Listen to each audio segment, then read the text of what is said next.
की जय. आता पुढे सूत म्हणतात की या संबंधी कथा सांगतो आहे, श्रवण करा. सुंदर आणि पवित्र अशा काशी नगरामध्ये शतानंद नावाचा एक गरीब ब्राह्मण राहत होता.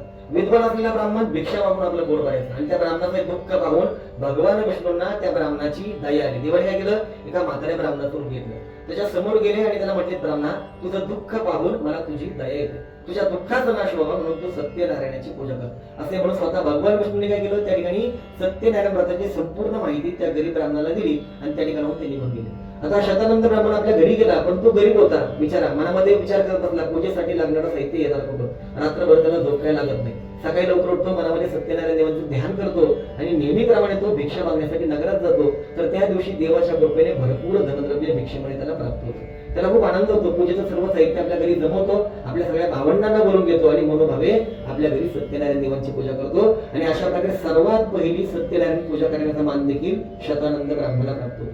देवाची कृपा होती, देवाच्या कृपेने सर्व दुःखातून मुक्त होतो. दर महिन्याला आनंदाने आपल्या घरी सत्यनारायण देवांची पूजा करू लागतो. पुढे म्हणतात की हे सोबत नंतर एका गोळे विकेने म्हणजे लाकूड विकेने देखील